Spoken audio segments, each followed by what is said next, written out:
नमस्कार, आप देख रहे हैं न्यूज़ टॉप भारत। अमित शुक्ला के साथ इस समय मैं प्रतापगढ़ में मौजूद हूं। तो संभवतः 19 फरवरी को राहुल गांधी जी की भारत जोड़ो न्याय यात्रा यहां पर संभवतः पहुंचने वाली है। इसी को लेकर आज हमारे साथ बात करने के लिए कांग्रेस नेता संदीप त्रिपाठी जी मौजूद हैं।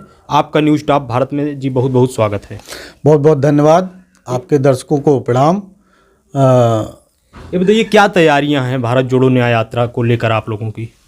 देखिए, हम लोगों का टारगेट जिस तरीके से 16 फरवरी को यानी आज राहुल जी 4 बजे लगभग चंदौली में यात्रा प्रवेश कर जाएगी। और ये यात्रा जो है, जो तैयारी के संबंध में आप बात कर रहे हैं, पूरे देश में जो यात्रा निकली है, हम लोग कांग्रेस के कार्यकर्ता, उत्तर प्रदेश कांग्रेस कमेटी के लोग और जो आम जनमानस उत्तर प्रदेश का है वो कांग्रेस की तरफ देख रहा है।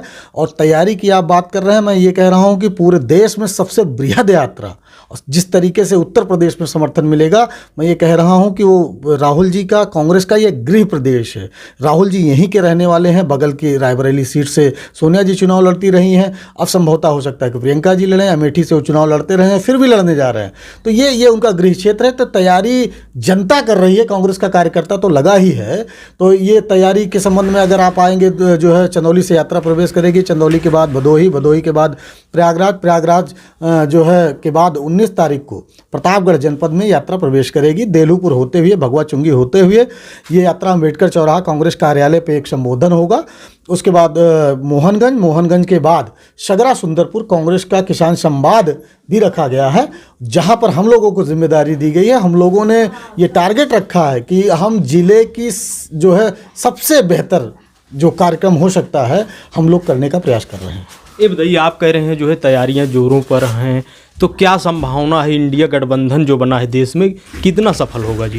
नहीं, देखिए, इंडिया गठबंधन इंडिया का मतलब ही होता है, आप समझिए। हम लोग बचपन से जब देखते रहे हैं इंडिया टीम जीती तो कितनी खुशी की बात होती थी। तो ये इंडिया गठबंधन आप समझिए कि ये पूरे देश की बात हो रही है। चाहे वो हिंदुस्तान आप कह लीजिए, चाहे भारत कह लीजिए, इंडिया गठबंधन बहुत सोच समझ के नाम रखा गया है और इसमें एक भावना है लोगों में। और ये इंडिया गठबंधन का नाम इसीलिए रखा गया है कि लोगों में जो सामंजस्य होता था, लोग एक सौहार्द से रहते थे, जाति और धर्म की बातें पीछे होती थी। लोग जो है आपसी सौहार्द, एक आपस में हर एक पर्व पे आना जाना, दूसरे के यहाँ किसी बिरादरी के शादी विवाह होता था, हर वर्ग के लोग उसमें सम्मिलित होते थे। जो ये सामाजिक ताना बाना तोड़ने का काम कुछ पार्टियां कर रही हैं, कुछ का मतलब जो सत्ता पक्ष है, तो वो जो सामाजिक समरसता खत्म हो रही है, वो सामाजिक अन्याय बढ़ रहा है।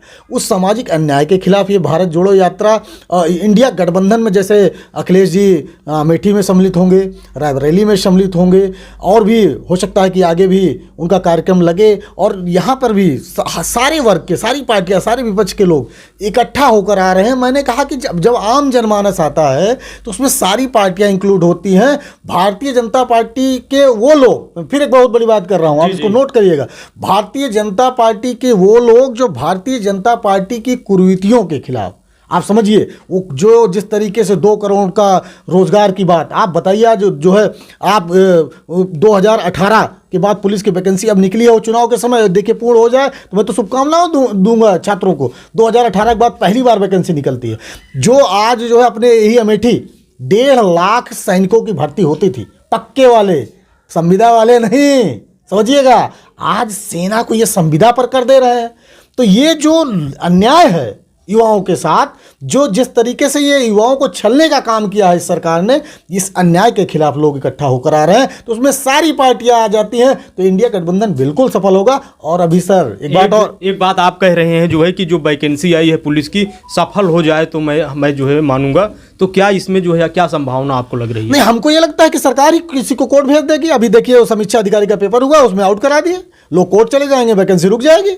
ये तो इनका तरीका है ना। ये नहीं चाहते हैं कि कोई वैकेंसी हो। ये खुद देख लीजिएगा, मैं भविष्यवक्ता तो नहीं हूं। ये स्वयं पेपर आउट कराएंगे और उसमें छात्र जाएंगे कोर्ट और ये भर्ती रुक जाएगी। जैसे समीक्षा अधिकारी में आपके सामने प्रमाण है सर, लोग जाएंगे, पेपर आउट हुआ है, भर्ती रुक जाएगी, ये सफल हो गए। ये पेपर आउट स्वयं कराते हैं, परीक्षाएं खुद ही रोकते हैं, इसलिए कि युवाओं को ये नौकरी नहीं देना चाहते। आप समझिए, आज कोई वैकेंसी नहीं निकल रही है सरकारी। आप संविदा कर्मी जो 30,000 सैलरी पे काम होना चाहिए, 12,000 10,000 रुपये पे लोगों से करा रहे हैं। तो ये युवाओं को रोजगार देने वाले है ही नहीं, इनकी नीति ही नहीं है। ये आते हैं पेंशन खत्म कर देते हैं। आत्मनिर्भर भारत की बात कर रहे हैं, जो है लोगों को जो है तमाम तरह से आत्मनिर्भर बनाने की बात हो रही है, किसानों की आय दोगुनी करने की बात हो रही है, क्या मानते हैं आप? नहीं, देखिए वो मोदी जी ने कहा सही, लेकिन हम लोग समझ नहीं पाए। जो मैंने बताया कि भारतीय जनता पार्टी के नाराज कार्यकर्ता भी इस रैली आपको न्याय यात्रा में समर्थन में मिलेंगे, वो समझ नहीं पाए लोग कि ये जो आय दुगना की बात कर रहे हैं, ये अडानी वाली बात कर रहे हैं। भैया, अडानी की बात थी, हम समझे कि हमारी होगी, किसानों की होगी। नहीं, अडानी आज 1600 करोड़ रुपए एक दिन में कमाता है। 1600 करोड़ रुपए। जो ये आर्थिक असमानता बढ़ रही है, इसी के खिलाफ जो है ये न्याय यात्रा है। ये आप समझिए, आप सोचिए कि देश के सारे संसाधन, एयरपोर्ट बिक रहा है किसके पास? अपने ही जिले में गंगा एक्सप्रेसवे बन रहा है, सारा टेंडर जो है अडानी के पास है। और वो जिस तरीके से 20 फुट के गड्ढे खोद दे रहा है, उसमें आने वाले समय में जो है हजारों लोग इसी गंगा एक्सप्रेसवे के किनारे लोग मरेंगे। आप देखिएगा किस तरीके से 6 फीट से ज़्यादा मिट्टी नहीं खोदी जा सकती है। ये अडानी की कंपनी 20-20, 30-30 फीट का गड्ढा खोद दे रही है, उसमें लोग जाएंगे, मर जाएंगे। तो ये लूट नहीं हो रही है? इसी लूट की बात कर रहे थे मोदी जी। हम समझे कि हमारे भले की बात कर रहे हैं। अरे मोदी जी चौकीदार हैं, लेकिन जनता के नहीं, वो चौकीदार अडानी के हैं। आज ये जनता समझ गई है। जो किसान आंदोलन हो रहा है, इसको आप लोग कैसे देख रहे हैं? देखिए, किसान एक ऐसी कौम है, उसने पहले झुकाया है। इस अहंकारी सरकार को झुकाने का काम सर्वप्रथम अगर किसी ने किया है तो राहुल गांधी जब ट्रैक्टर लेकर पंजाब से निकलते हैं तो किसान उनके साथ खड़े हो जाते हैं। आप 3 कृषि कानून याद कर लीजिए, और उस पर अगर किसी ने झुकाने का काम किया इस देश में सर्वप्रथम, तो वो राहुल गांधी थे। और ये आज मैं फिर कह रहा हूं, किसान जिस तरीके से एमएसपी की बात किसने की थी? 2011 में यही नरेंद्र मोदी जी की एक कमेटी बनी हुई थी, ये लेके आए थे प्रस्ताव गुजरात से चलकर कि एमएसपी होनी चाहिए। ये उस कमेटी के मुखिया थे, ये रिपोर्ट 2011 में सबमिट किए हैं। अरे इतने मक्कार आदमी हो सकते हैं मोदी जी कि बताइए, आप ही कह रहे हैं, लिखित में आप देते हैं, जब 1000 किसानों ने शहादत दी तो ये जो है नरपिचास व्यक्ति, इसकी जो है आत्मा तब भी नहीं जगी, तब ये लेख हलफनामा देता है लिखकर, वो भी झूठ का। आप समझिए, उसमें किसानों को इसने कहा कि एमएसपी हम देंगे। क्या हुआ एमएसपी का? पता नहीं है सर। कह रहे हैं चुनाव के समय जो किसान आंदोलन 2 शुरू हुआ है, ये चुनाव के समय सोची समझी रणनीति है। मैं बताता हूं सर। देखिए, किसानों को इस सरकार ने जब आंदोलन चल रहा था उसके बाद आश्वासन दिया, किसान उस आश्वासन पे जो है विश्वास किए। जब वो इंतजार कर रहे थे कि संसद का आखिरी सत्र तक अगर आप कानून बनाकर एमएसपी दे देते हैं तो वो आंदोलन नहीं करेंगे, उन्होंने स्पष्ट सरकार से कहा कि यदि आप हमको इस सदन के आखिरी सत्र में भी कानून लेके नहीं आते हैं तो हम जो है धरना प्रदर्शन के लिए बाध्य होंगे। अगर वो पहले करते तो ये कहते कि हम तो करने वाले थे, आप क्यों कर रहे हैं धरना, अभी तो सत्र बाकी है। अब वो ये कह रहे हैं कि आज भी आप अध्यादेश के माध्यम से, जैसे 3 कृषि कानून आप अध्यादेश के माध्यम से लेके आए थे, यदि आप आज भी किसानों के लिए वो अध्यादेश लेके आते हैं एमएसपी पे, तो हम जो है आंदोलन वापस ले लेंगे।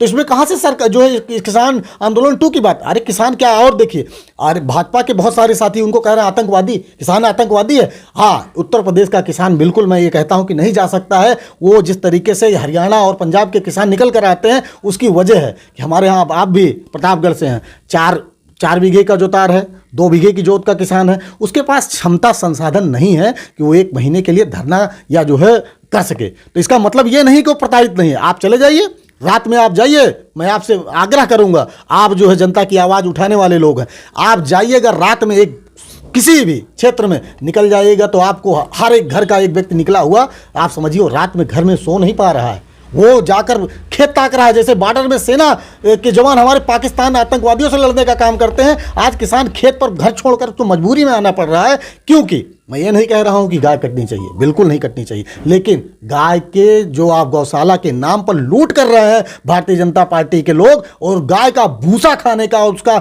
जो है अनाज खाने का काम कर रहे हैं, उसका इम्प्लीमेंट होना चाहिए जमीन पर। और अगर इम्प्लीमेंट होगा, ये समस्या अपने आप समाप्त हो जाएगी। आप मानते हैं मोदी जी 22 के चुनाव में वादा किए थे यूपी में जानवरों की समस्या है, इससे निजात नहीं मिली, क्या मोदी जी के सर मैं हजारों वादे बता सकता हूं जो उन्होंने किया था, आज उस पर गारंटी की बात करते हैं। बड़ी बेशर्मी की बात है, इससे झूठा आदमी तो आज तक देश का प्रधानमंत्री बना ही नहीं। आप बताइए, 2 करोड़ रोजगार क्या कांग्रेस ने कहा था? उन्होंने कहा था, क्या हुआ उसका? जो है उन्होंने कहा था 2022 तक किसान को जो है रोजगार दे रहे हैं। हाँ। मुद्रा योजना के तहत लाभ देकर के आत्मनिर्भर बना रहे हैं, लोगों को रोजगार दिए हैं, स्वयं सहायता समूह के माध्यम से लोगों को रोजगार दिए हैं। क्या कहेंगे आप? सर, मुद्रा लोन का अगर आप एवरेज निकालेंगे तो 50,000 रुपये आता है 10,000 से स्टार्ट होता है, 2 लाख तक मैक्सिमम दिया जाता है। उसका एक एवरेज आए आप देखेंगे, अगर और बृहद रूप में तो 10 लाख, उसका एवरेज देखेंगे तो 50,000 रुपये है। 50,000 रुपये में आपसे कौन सा रोजगार आप कर लीजिएगा, आप मुझे बताइएगा। एक टेम्पो अगर आप ई रिक्शा भी लेने जाते हैं तो लगभग 1,70,000 का है। आप 50,000 में कौन सा रोजगार कर लेंगे? एवरेज में आप 50,000 लोगों को देकर, और उसमें भी मैं बता देता हूँ बहुत बड़ी बात, आप जमीन स्तर पर जाएंगे तो लोगों के जो लोन थे उसको बैंक जो है उस पर डिफाल्टर ना हो, मुद्रा लोन अधिक से अधिक संख्या में करके उसी पैसों को उस अपने लोन को पूरा करने का काम किया है। उससे युवाओं को रोजगार अगर होता तो इसी 2018, सर एक बड़ी बात कह रहा हूँ, ये पुलिस की वैकेंसी निकली सर, 52 लाख लोगों ने फॉर्म भरा है। अगर बेरोजगारी नहीं होती तो 52 लाख छात्र कहाँ से आ गए सर? ये तो सरकार आंकड़ों से बाजीगरी करती है। और जो मैंने वादों की बात की थी, मैं तो अभी सर सिर्फ पहुंचा था 2022 तक किसानों के जो है आय दुगना करने पर। 100 स्मार्ट सिटी किसने कहा था? मोदी जी ने कहा था। और सर एक बात, एक इन्होंने कहा था कि आदर्श गांव, याद है सर? आदर्श गांव गोद लिया जाएगा हर एक सांसद। मैं दावे के साथ कहता हूं कि भाजपा का एक नेता बता दे मोदी जी का वो 10 गांव, और किसी सांसद की बात ही मैं नहीं करता हूं। मोदी जी के वो 10 गांव कौन से हैं जिनको मोदी जी ने डेवलप कर दिया हो? तो ये झूठे लोग हैं, ये झूठ बोल के एक नया और बड़ा सा पीआर करते हैं, जिसमें पीआर का मतलब आप समझिए इतना प्रोपेगेंडा, जैसे लक्स साबुन होता है ना, लक्स में लेवेंडर की खुशबू कैसे आती है, नया हम टीवी के माध्यम से और एडवर्टाइज के माध्यम से जानते हैं, वही ये आदमी करते हैं। पुराना भूल जाइए, जो चमेली वाली खुशबू थी अब भूलिए, अब लेवेंडर में आइए और 5 रुपए बढ़ा कर दीजिए। ये वही सरकार काम कर रही है। ये सिर्फ एडवर्टाइजमेंट की सरकार है। ये मक्कार और झूठे लोग हैं, ये जनता को ठगने वाले लोग हैं, अडानी और अंबानी के चेले हैं, उन्हीं के लिए काम कर रहे हैं। यूपी में 80 सीट में कितनी सीट इंडिया गठबंधन जीते? हम जो है लगभग 60 सीट जीतने जा रही है इंडिया गठबंधन, ये दावे के साथ मैं कह रहा हूं। और मोदी जी अपनी सीट बनारस से बचा ले जाएं, बहुत बड़ी बात है। मैं दावे के साथ कहता हूं कि अब की बार हो सकता है तमिलनाडु भाग के न जाएं। ये बताइए जो है कि अखिलेश जी क्या जो है इंडिया गठबंधन का बेड़ा पार करेंगे या बीच में ही निकल जाएंगे, क्या मान? फिर मैं कह रहा हूं कि ये गठबंधन जनता का है। मैं बहुत सारी डिबेट में इस बात को बोलता हूं कि जनता ने गठबंधन कर लिया है। नेता चाहे आरएलडी के कहीं भाग जाए, उनको डर हो, या कोई XYZ नेता कहीं चला जाए, जनता ने गठबंधन कर लिया है। वो कांग्रेस के साथ खड़ी है। वो ये चाहती है कि कांग्रेस के नेतृत्व में अब की बार सरकार बदले, अन्यथा नहीं बदलेगी तो लोगों के हाथ में कटोरा आ जाएगा। और यात्रा के संबंध में अगर आपकी अनुमति हो तो एक बात मैं और कह देता हूँ। ये यात्रा सर प्रतापगढ़ से होकर क्यों जा रही है, इसका भी एक बहुत बड़ा कारण है। प्रतापगढ़ एक ऐसा जिला है जो उद्योग विहीन है। कोई उद्योग प्रतापगढ़ में नहीं है। जब कांग्रेस की सरकार थी तो इसी प्रतापगढ़ में ATL फैक्ट्री का नाम आपने सुना होगा, यानी लगभग 38 साल पहले प्रतापगढ़ में ट्रैक्टर बन के रसिया जाता था। जी जी, प्रतापगढ़ से ट्रैक्टर बन के रसिया जाता था। आज पूरे प्रदेश में ट्रैक्टर नहीं बनता है। आप समझिए कांग्रेस की क्या योजना थी। 40 इकोनॉमी जोन में कांग्रेस ने इस उत्तर प्रदेश को बांटा था। सतारिया, आपका नैनी, आपका मथुरा, ऐसे करके 40 इकोनॉमी जोन थे जहां पर फैक्ट्रियां, नैनी गायब सारी फैक्ट्रियां। 202 तो रजिस्टर्ड फैक्ट्रियां आज के 38 साल पहले थी। आप समझिए आज सारी फैक्ट्रियां कब गायब हो जा रही हैं। तो ये सरकार जो है छोटे उद्योग नहीं चाहती है।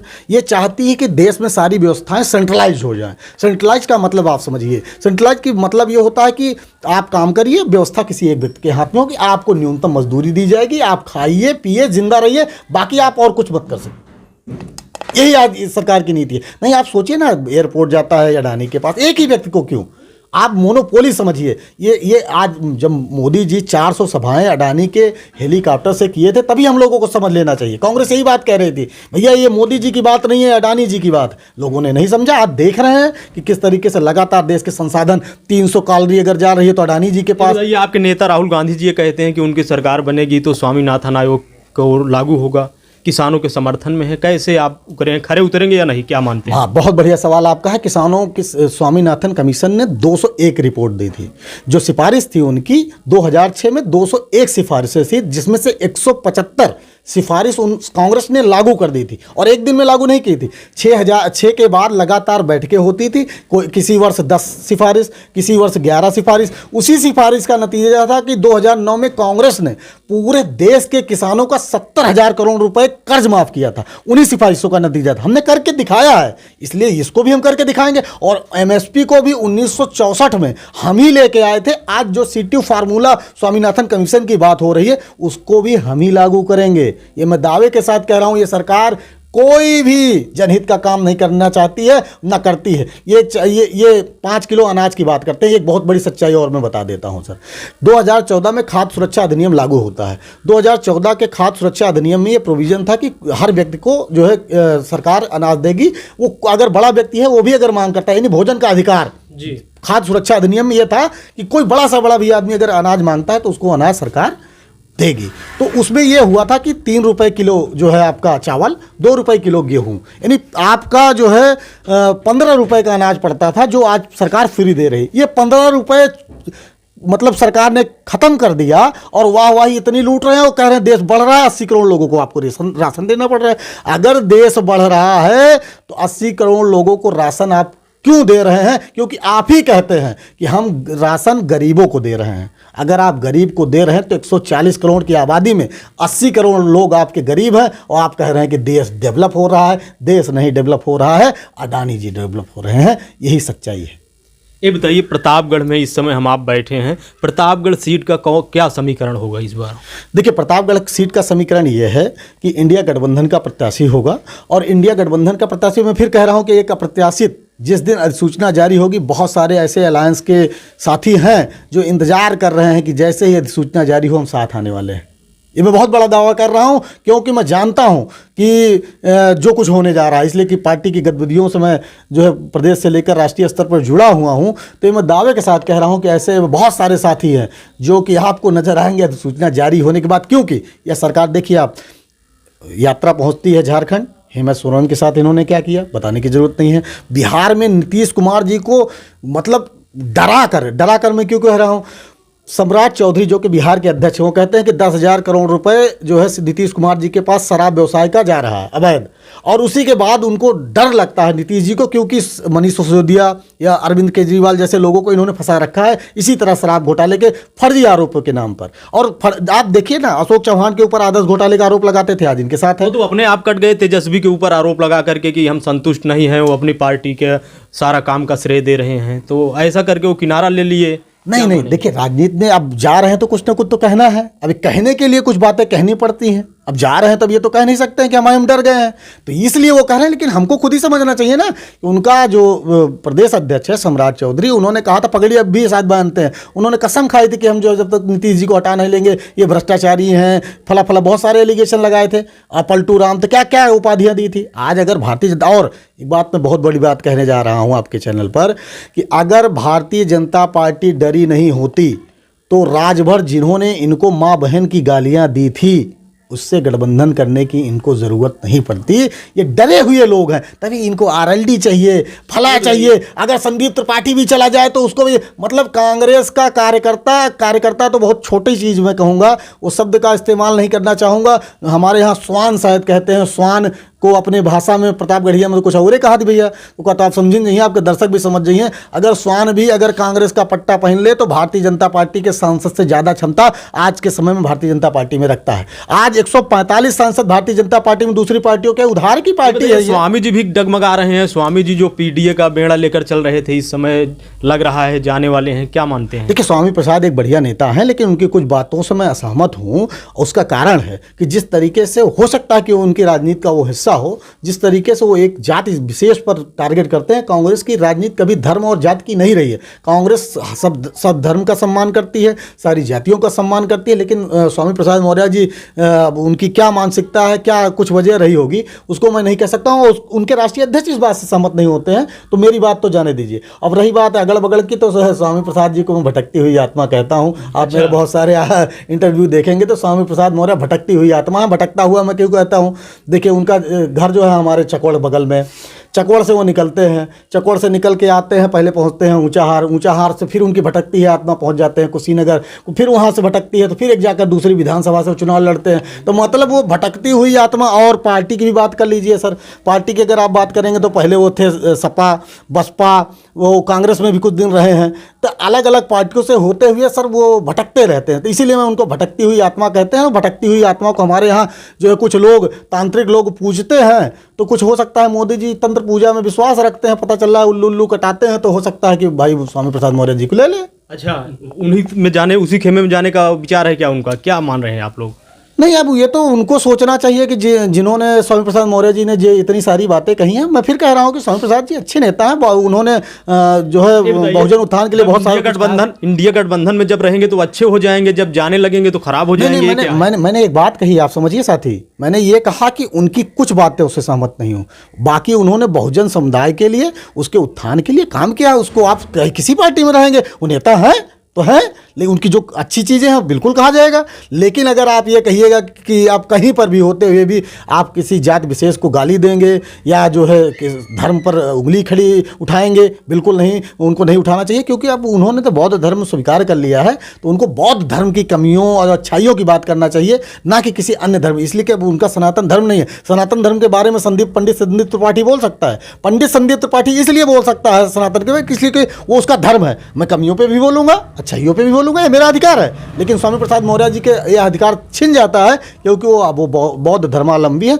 बौद्ध धर्म की वो बातें करें। सनातन के बारे में अगर उनको कोई अच्छी बात नहीं लगती तो आप धर्म चेंज कर लिए हैं। ये बताइए, प्रतापगढ़ जो सीट है 2 बार से जो है भाजपा के कहीं ना कहीं, इस बार भाजपा के उसमें थी, उसके बाद गठबंधन में थी, हरिवंश जी थे, इसके पहले कांग्रेस का दबदबा हुआ करता था। तो इस बार क्या मान रहे हैं आप जो है कि फिर से प्रतापगढ़ में इंडिया गठबंधन का दबदबा होगा या भाजपा का ही दबदबा बना रहेगा? 2 चीज़ें मैं कहूँगा। प्रतापगढ़ जिले का सौभाग्य समझ लीजिए कि 2 सीटें यहाँ पर लगती हैं। एक हम लोग जहाँ पर बैठे हैं जी, एक सीट ये, एक जो है आपकी प्रतापगढ़ संगम लाल गुप्ता कोई भाजपाई उजपाई नहीं है सर, ये व्यापारी हैं। कैसे कमाया पैसा, कैसे नहीं कमाया, मुंबई से आता है। एक भाजपा के जो छोटे कार्यकर्ता थे उनको सब मारता है, लात मार के कहता है साइड में हटो, हमारे पास पैसा है, अडानी के जो है साथ वाले हैं, हटो, तुम्हारा क्या काम है। सीट लेता है, सांसद बनता है। तो ये जो संगम लाल गुप्ता जी, आप प्रतापगढ़ की सीट, अब ये पैसे से बने हुए लोग नेता उता नहीं होते हैं, समझिए आप, ये सब पैसा से बने हुए सांसद हैं। जनता इनको बदलने जा रही है। भाजपा के लोग स्वयं नाराज हैं। हजारों कार्यकर्ता जो हमारे मित्र हैं वो कहते हैं कि ये जो है आ गया है व्यापारी आदमी, और इसके व्यापार की एक बहुत बड़ी, आपके चैनल के माध्यम से मैं पहली बार बोलने जा रहा हूँ, इसके व्यापार का मैं मॉडल बताता हूँ कि धर्म भाजपा और भाजपा के सांसद धर्म कैसे बेचते हैं। बहुत बड़ी बात मैं कहने जा रहा हूँ, हो सकता है कुछ लोगों को कंट्रोवर्सी लगे। इस व्यक्ति ने, माननीय सांसद ने, एक मंदिर बनवाई प्रतापगढ़ के पास में, आप भी जानते होंगे। उस मंदिर में दुकानें, मंदिर तो ठीक है, मंदिर से ज़्यादा दुकानें बनी। 5,000 रुपये लोग बताते हैं कि किराया है, मतलब आप समझिए। और पंडित जी जो पूजा करते हैं तनख्वाह पे हैं। तो ये भाजपा और भाजपा के सांसद धर्म व्यापार के लिए करते हैं। इनका धार्मिक उत्थान से कोई सरोकार नहीं है। ये धर्म में भी धंधा ढूंढते हैं। और ये सांसद जी तो धर्म बताया हमने, व्यापारी व्यक्ति हैं, तो ये तो वहाँ भी धर्म में व्यापार कर रहे हैं। आप चले जाइएगा, वो प्रतापगढ़ के बगल में ही माता जी का मंदिर है, मैं भी दर्शन करने गया हूँ। लोगों ने बताया कि भैया 5,000 किसी का किराया, किसी का 4,000। पंडित जी पूछा, पंडित जी का दक्षिणा उच्छिना में लगा, नहीं भैया दान पेटी में डाल दीजिए, इसका हिसाब हमको सांसद जी को देना पड़ता है। ये बताइए, जो है मोदी जी कह रहे हैं इस बार जो है NDA 400 पार, तो क्या मान रहे हैं आप लोग? नहीं, वो 400 अब बहुत हाइपोथेटिकल चीज़ है। हरियाणा पूरी की पूरी सीट है, दिल्ली पूरी की पूरी सीट है, राजस्थान पूरी की पूरी सीट है, मध्य प्रदेश 1 सीट कांग्रेस के पास, बाकी पूरी की पूरी इनके पास, छत्तीसगढ़ 2 सीटें कांग्रेस के पास, बाकी पूरी की पूरी इनके पास, बिहार में 1 सीट कांग्रेस के पास, बाकी पूरी की पूरी इनके पास। भैया आप बढ़ोगे कहाँ? 303 आप पहुँच गए हो, कौन से जगह बढ़ रहे हो भाई? जहाँ आप पूरी की पूरी पहुँच गए हो, ये मूर्ख बनाने का। फिर मैं बता रहा हूँ, हमने बताया ना लवंडर खुशबू लक्स वाला बताया ना, तो ये PR करते हैं। PR मतलब एडवर्टाइजमेंट। एडवर्टाइजमेंट के माध्यम से हमारे दिमाग में एक भरते हैं और वो घूमता है, और वही घूम रहा है आज की डेट में। बाकी मैं ये कह रहा हूँ कि 303 जो पाए थे उसमें कम होने जा रहे हैं। इसी उत्तर प्रदेश से कम 40 सीटें इनकी कम होंगी, बिहार से कम इनकी 25 सीटें कम होने जा रही हैं, छत्तीसगढ़ हम कम से कम जो ये 2 पाएंगे, हम उस जो है 9 सीट हमारे पास होने जा रही है। राजस्थान में हम लगभग इनसे ज़्यादा सीटें जीतने जा रहे हैं, आधा से ज़्यादा सीटें जीते जा रहे हैं। और ये बातें मैं क्यों कह रहा हूँ, 2004 का चुनाव याद कर लीजिए। 2003 में ये हम राजस्थान हार गए, मध्य प्रदेश हार गए थे, छत्तीसगढ़ हार गए थे, और 2004 में हम सत्ता में आए थे। मैं दावे के साथ कह रहा हूँ कि जो है 24 में आपकी सरकार बनने जा रही है, इंडिया गठबंधन की सरकार बनने जा रही है, आम जनता की सरकार बनने जा रही है, इसमें कोई दो राय नहीं। और जिस तरीके से राहुल गांधी भारत जोड़ो न्याय यात्रा के माध्यम से इस सरकार के अन्याय के खिलाफ लगातार एक मुहिम छेड़े हुए हैं, उसमें जनता का समर्थन मिल रहा है। आपके माध्यम से एक बात मैं और कहना चाहूँगा कि आपके दर्शकों से भी मैं अपील करूँगा कि आप सभी प्रतापगढ़ में देलूपुर पहुँच सकते हैं। देलूपुर, भगवा चुंगी, अंबेडकर चौराहा, मोहनगंज, और जो है जैसा कि हमने बताया कि हम लोगों का पॉइंट सगरा सुंदरपुर, हम वहाँ पर भव्य कार्यक्रम रखें। वहाँ पर जो है आप 8 बजे से लेकर 10 बजे लगभग सगरा सुंदरपुर के बीच में कार्यक्रम है। आपके दर्शकों से मैं आग्रह करूँगा कि ज़्यादा से ज़्यादा संख्या में आकर इस यात्रा को बताइए। एक और भी सवाल है, अंतिम सवाल है कि इसको जो है बड़े जो है चैनल पर इस समय इंडी गठबंधन की चर्चा होती है, ऐसा क्यों है? इसके पीछे क्या राज है? नहीं, बहुत बढ़िया बात कही। ये भारतीय जनता पार्टी की दी हुई लाइन है, और भारतीय जनता पार्टी की लाइन दी हुई क्यों है ये भी मैं बता देता हूँ। यह सरकार भारतीय जनता पार्टी की वह सरकार है जो कि 700 करोड़ रुपए से ज़्यादा भारत सरकार और हमारे पैसे, हम जनता के पैसे इन चैनल वालों को एडवर्टाइजमेंट में देते हैं। तो हमारी भाषा नहीं बोलेंगे। इंडिया गठबंधन को इसीलिए इंडिया अलायंस कहते हैं, और उसके बाद कहते हैं कि अलायंस है ए लास्ट में, तो उसको बाद में कहते हैं गठबंधन। इसको मैंने कई चैनलों पर उठाया, राष्ट्रीय चैनलों पर, न्यूज़ 18 पे एक दिन मैंने कहा, या तो आप कह लीजिए इंडी अलायंस कह लीजिए, तब तो समझ में आता है। इंडी गठबंधन क्या है, व्हाट इज दिस? जवाब नहीं दे पाए पत्रकार, क्योंकि ये भारतीय जनता पार्टी की भाषा है। अडानी जी का चैनल, जैसे मैंने बताया, न्यूज़ 18 से लेके बहुत सारे चैनल उन्होंने खरीद रखा है।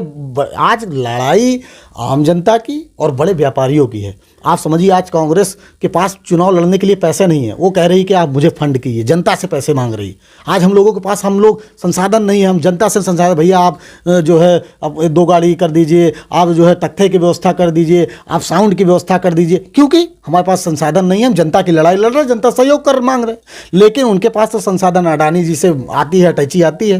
तो वो जो है चैनल अटैची वाली अडानी जी, मोदी जी की बात करेंगे, वो इंडी अलायंस कह लें या कुछ भी कह लें, लेकिन इंडिया गठबंधन जिस तरीके से आज ज़मीन पर है वो लोगों को दिख रहा है, और लोगों ने मन बना लिया है कि इधर उधर भटकना छोड़ के हम एक जगह सेंट्रलाइज होकर वोट करेंगे। और फिर मैं ये कहूँगा कि धर्म की लड़ाई आपको जो है आप जनता लड़ सकती है, भाजपा को लड़ने की ज़रूरत नहीं है, क्योंकि 2014 के पहले मोदी कभी राम मंदिर नहीं गए हैं। 2014 के इसमें राम मंदिर में का कोई योगदान नहीं है। जो है आप देख लीजिए कि शंकराचार्यों ने, जिन्होंने पूरे जीवन लगा दिया अपना, जिन्होंने मुकदमा लड़ा, उनको ये बुलाते नहीं हैं, और वो जाते भी नहीं है। जो है हमारे सनातन परंपरा का मोदी जी लगातार जो है उल्लंघन करते हैं, अधूरी मंदिर का शिलान्यास करते हैं। आप समझिए कि जब हमारे शंकराचार्य से बड़ा सनातन में कोई होता नहीं है। शंकराचार्य जी ने अगर ये कहा है कि ये जो है अनैतिक कार्य हो रहा है, हमें समझना होगा कि अनैतिक और राजनीतिक काम के लिए जो है हमारी परंपराओं के साथ खेला जा रहा है। धर्म उत्थान नहीं हो रहा है। परंपराओं के लिए हमारे संतों ने जान दी है, और उस परंपरा को ये व्यक्ति नष्ट कर रहा है, जो कि फिर मैं ये कहूँगा 2014 तक मोदी जी 12 वर्ष मुख्यमंत्री रहते हैं, लेकिन उनके यहाँ पर मेट्रो नहीं चल पाई थी। भले सपा की बात करिए, आप 5 साल में अखिलेश जी चला के दिखा देते हैं। भाजपा की सरकार में अब जो है जब हम आते हैं मध्य प्रदेश में, तो हम डेढ़ साल में वहाँ मेट्रो चला देते हैं। तो ये सोच जो है, डेवलपमेंट की सोच होनी चाहिए। भारतीय जनता पार्टी सिर्फ लोगों को ये चाहती है कि हम आपको 10 रुपये, जैसे गांव की प्रधानी होती है ना, कि 100 रुपये एक बड़का आता है बाहर से व्यापारी व्यक्ति, किसी को 500 1000 दे के वोट ले लेना चाहता है, तो ये चाहते हैं कि हम आपको 1000-500 दे के हम आपको गुलाम बना के रखना चाहते हैं। आज जनता ये कह रही है कि हम गुलामी नहीं चाहिए, हमें पैसा नहीं, हमारा हक चाहिए, हमें न्याय चाहिए। उस न्याय की लड़ाई राहुल गांधी लड़ रहे हैं। न्यूज़ टॉप भारत पर बात करने के लिए बहुत बहुत धन्यवाद। आप बहुत बहुत धन्यवाद। आप आए, जिस तरीके से आप लोग जनता की आवाज़ उठा रहे हैं, मैं आपको बधाई देता हूं, और मैं आशा करता हूं कि अभी आपने बात की कि जो है जिस तरीके से मेन स्ट्रीम मीडिया आज जनता की आवाज़ को नहीं उठा रही है, सिर्फ एक राजनीतिक पार्टी की गुलाम बन के रह गई है। जनता आपकी तरफ, मैं आपको बार बार बधाई देता हूं कि जनता आपकी तरफ देख रही है कि किस तरीके से आप जनता की आवाज़ को जो है सरकार तक और लोगों के बीच तक पहुंचाने का, जन जागरूकता का काम कर रहे हैं। मैं आपको बहुत बहुत बधाई देता हूं। बहुत बहुत धन्यवाद। आप इस खबर को कैसे देखते हैं, कमेंट करके जरूर बताएं। कैमरामैन आशीष के साथ अमित शुक्ला की रिपोर्ट, न्यूज़ टॉप भारत।